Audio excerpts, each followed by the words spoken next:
Hi folks, this is International Master Kostya Kavutskiy, and today I'll be doing a video on line blocking and line clearing tactics.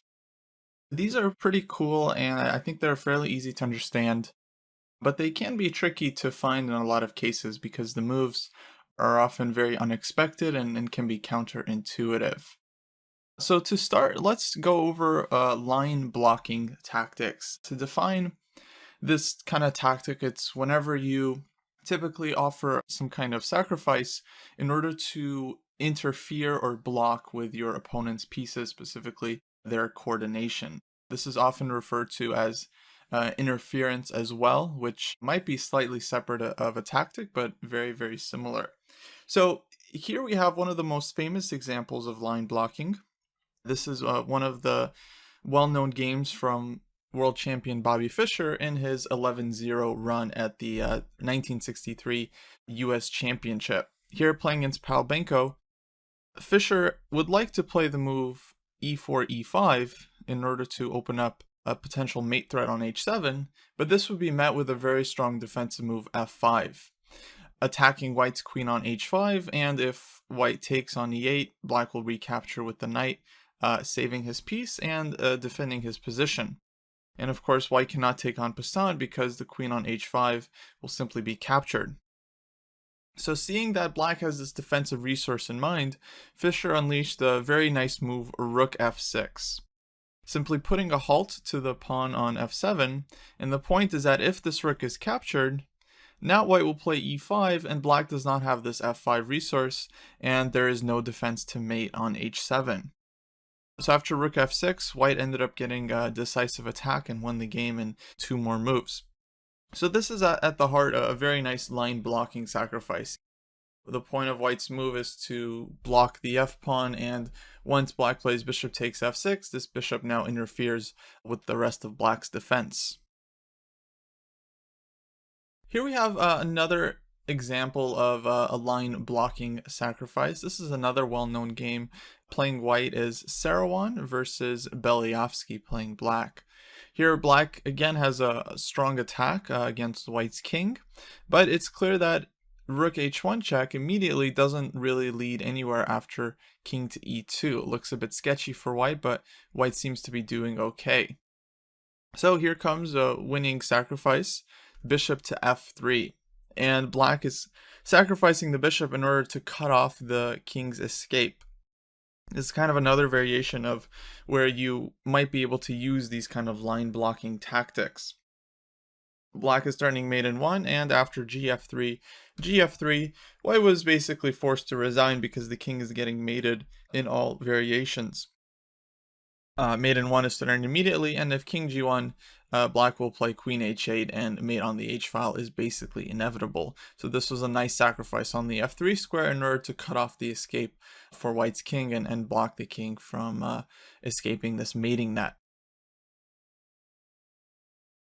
Now I'd like to show you guys a few examples of line clearing tactics. This is when you typically sacrifice a pawn or a piece in order to open up a specific file or diagonal that your other pieces can then use. Here, if you'd like to solve this position, I'd encourage you guys to pause the video and try to find black's best continuation here. Black has a forced win if they find the right idea.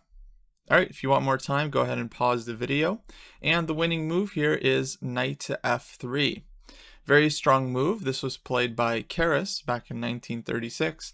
Black threatens mate in 1 on h2. And after the forced reply g takes f3, black plays rook to d2. And white has no defense to queen takes h2 mate. White is simply lost here. So as you can see, the tactic here to play knight to f3 was designed to open up the second rank, allow the rook to come in, and white's king ends up being undefendable. Here we have another example of a line clearing sacrifice. Once again, if you'd like, I'd encourage you guys to pause the video and try to solve the puzzle for yourselves.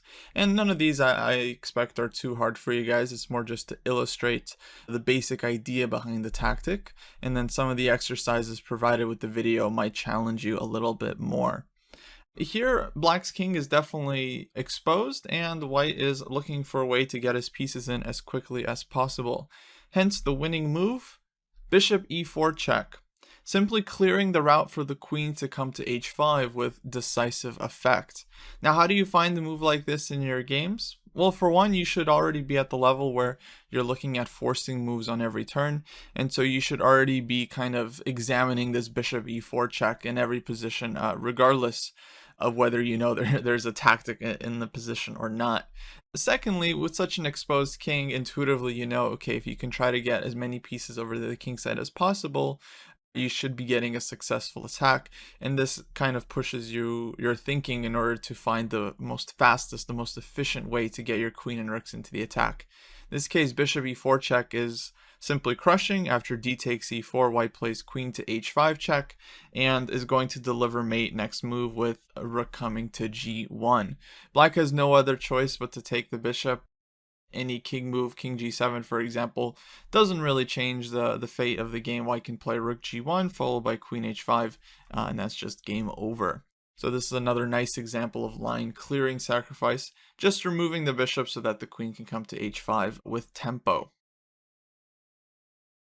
Our last example here is a black to play and win. If you'd like, you can pause the video once again and try the exercise for yourself. And here it seems that black is down a lot of material, but has prepared a special combination for this position. As you can see, there is some pressure along the g file, and in fact, this g2 pawn is quite a serious target, seeing how it's currently not protected by any piece other than the king. But in order to make a move like bishop h6 or bishop f8 in order to threaten mate, black would be giving white a very important tempo to defend g2 with a move like rook d2 or rook f2, etc. So, of course, black needs to try and get this bishop off the g-file with tempo. This would be the only chance. Hence the winning move, rook f7. Hitting white's queen with the rook and getting ready to play bishop to d4 check, which would get the bishop off the g-file with tempo, open the g-file for black's rook on g8, and set up this devastating mate threat on g2. So here white is basically losing the game right away. Queen takes f7, bishop d4 check, and that's it. After rook f2, black can take the rook, but even simpler is the immediate queen takes g2 mate. So line blocking and line clearing tactics are very, very fundamental for a lot of attacking positions in order to either seal the escape route of the enemy king or to open up your pieces as quickly and efficiently as possible. With that, we'll wrap up the lesson here. Make sure to check out the exercises for additional training material. And until next time, this was International Master Kostya Kavutskiy. Take care.